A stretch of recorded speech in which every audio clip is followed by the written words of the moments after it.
नमस्कार, भारत लाइव देख रहे हैं आप। और बिहार में अब फिर सोच रहे होंगे कि आए हैं नमन मिश्रा तो जदयू और भाजपा के बीच में लड़ाई लगवाएगा। नहीं लगवाएंगे, हम इसका सुपारी थोड़ी लिए हुए हैं, जो सच है सो दिखाते हैं।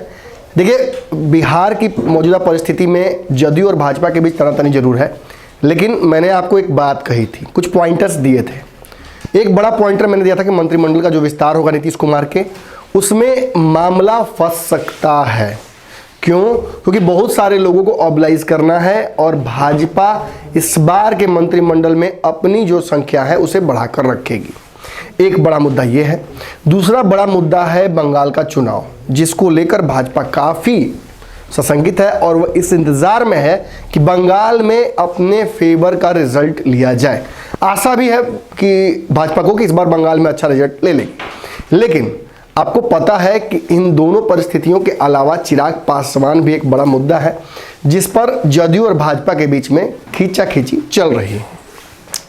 हालांकि चिराग पासवान भाजपा के कुछ नेताओं के लिए बिल्कुल अनटचेबल है, वहीं कुछ नेता जो बागी टाइप के हैं उनको चिराग पासवान एक ऐसा मुद्दा मिल गया है जिसकी वजह से नीतीश कुमार को घेरा और लपेटा जा सकता है। लेकिन फिर एक बार मैं कहूँगा आपको कि मई के आसपास जो चुनाव होने वाले हैं बंगाल के, वो बहुत महत्वपूर्ण है। और बिहार में बंगाल की राजनीति पहली बार आप एकदम फुल सीजर ऑन देख सकते हैं। कैसे? इस बार बंगाल में चुनाव जरूर लगा, लेकिन सारा बयानबाजी बिहार से ही होगा। कैसे, ये भी जान लीजिए। कल जेपी नड्डा बंगाल गए थे और बंगाल में उनका जो स्वागत किया गया है, जिस तरीके से स्वागत किया गया है वो तो आपको पता ही होगा। और इन राजनीतिक परिस्थितियों के बाद जो घटनाएं हुई हैं दुर्भाग्यपूर्ण, इन घटनाओं की वजह से बिहार की राजनीति भी थोड़ी गर्मा गई है। मैंने आपको कहा था कि बिहार और बंगाल के चुनावों को प्रोपोर्शनली समझिएगा। जो रिजल्ट्स आएंगे, जो बयानबाजी होगी, क्योंकि बिहार और बंगाल का बड़ा पुराना संबंध रहा है, राजनीतिक संबंध रहा है। एक ही रियासत से दोनों का निर्माण भी किया गया था राज्यों का। तो अब इसमें एक बड़ा बयान आ रहा है। सुशील मोदी पहले ही कह चुके हैं कि राष्ट्रपति शासन लगा देना चाहिए, बिहार में नहीं बंगाल में।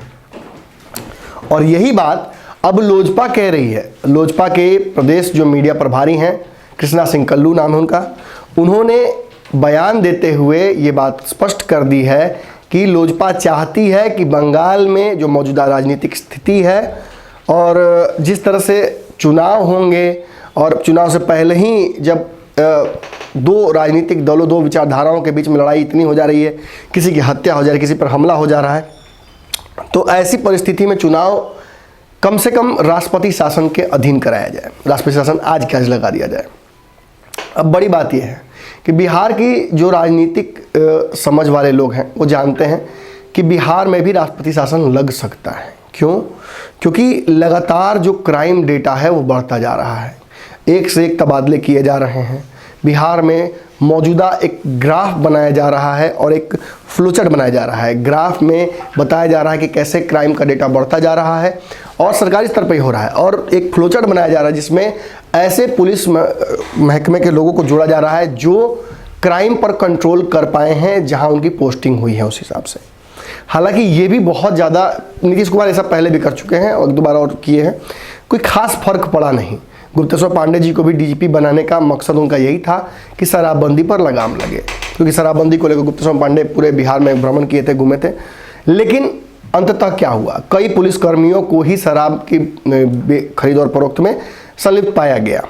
मतलब साफ है, आप बिहार में क्राइम डेटा को कम नहीं कर पा रहे हैं, जिसकी वजह से मौजूदा सरकार में भी जदयू और भाजपा के बीच खींचाखींची हो रही है। भाजपा के लोग गृह विभाग नीतीश कुमार के पास होने की वजह से उन पर हमला कर रहे हैं कि यहाँ फलाना जगह पे क्राइम हो जा रहा है, कहीं चोरी हो जा रही हैं, कहीं बलात्कार हो रहा है। और ऐसी घटनाएं होने के बाद नीतीश कुमार पर सीधे तौर पर हमला कांग्रेस भी कर रही है और उनके सहयोगी भाजपा भी कर रहे हैं। भाजपा की मंशा तो स्पष्ट है, भाजपा नीतीश कुमार को ऐसी स्थिति में लाना चाहती है जहाँ से वो खुद ही अपनी कुर्सी छोड़ दें या कम से कम गृह विभाग छोड़ दें, जिसकी वजह से भाजपा थोड़ी और मजबूत हो। अब आगे चल के जदयू और भाजपा के बीच में कई मुद्दों पर तकरार होना है। एक तो उपेंद्र कुशवाहा की एंट्री को लेकर है, दूसरा चिराग पासवान की एग्जिट को लेकर है। मंत्रिमंडल का दोनों जगहों विस्तार होना है, केंद्र में और राज्य में, वहाँ भी मामला फंसेगा। इसके अलावा बंगाल चुनाव एक बड़ा पॉइंटर हो, मैं फिर कहूँगा। बंगाल में राष्ट्रपति शासन की मांग लोजपा ने कर दी है और ये मांग अब कितना जायज़ है इस मांग पर जदयू का रिएक्शन क्या है, क्योंकि जदयू के लोग भी बंगाल चुनाव पर अपनी बातें रखना चाहेंगे। उनके प्रवक्ता हैं अजय आलोक, जो खाली ट्वीट करने के लिए प्रवक्ता हैं, तो वो भी अपनी बात रखते हैं बंगाल चुनाव पर। पिछली बार बंगाल की राजनीति पर अपनी टिप्पणी उन्होंने की थी अजय आलोक ने, जो तो उनको पार्टी से दूर कर दिया गया था थोड़ा सा।